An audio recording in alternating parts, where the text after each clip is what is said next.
பச்சரிசி மாவு வீட்டில் திரிச்ச மாவு எடுத்திருக்கேன். இது வந்து ஒரு 1/4 கிலோவுக்கும் கொஞ்சம் கூட இருக்கும். மாவு எடுத்து கொஞ்சம் உப்பும் லைட்டாக நெய்யும் விட்டு கலந்து கிண்டி வச்சுருக்கேன். கலர்றதுக்கு சுடு தண்ணி சூடு பண்ணியிருக்கேன். அதை விட்டு கிளறணும். ஊற்றிக்கலாம். உப்பும் கொஞ்சமாக போட்டிருந்தா போதும். கொஞ்சம் கரைச்சி ஊற்றினேன்.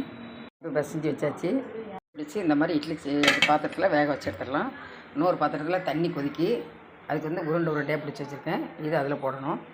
மொத்தமாக போட்டால் ஒன்றோட ஒன்று ஒட்டிக்கிடும். அதனால் தனித்தனியாக போடணும்.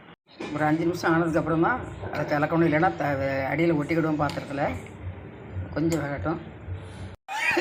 கரைச்சி வச்சாச்சு. வச்சது வெந்துட்டு அதையும் நான் எடுத்துடுறேன். இதில் வந்து நம்ம கரைச்சி வச்சுக்கலாம் மாவு. அதில் பாதியெல்லாம் ஊற்றணும். எவ்வளோ வருதுன்னு பார்த்துக்கிடணும். நம்ம பார்த்துட்டு அது தகுந்தாலும் ஊற்றிக்கலாம். தட்டி வச்சுருக்கேன். அதை கலந்துக்கலாம். கலந்துக்கிட்டு வச்சுருக்கேன். அதை கலந்துக்கிடும். கருப்பட்டி பனவெல்லாம் எதுனாலும் போட்டுக்கலாம். தேங்காய் போட்டுக்கலாம். தேங்காய் பிரிப்பு இல்லாதவங்க விட்டுடலாம். பச்சரிசி மாவில் கொழுக்கட்டை, இறத்தி கொழுக்கட்டை.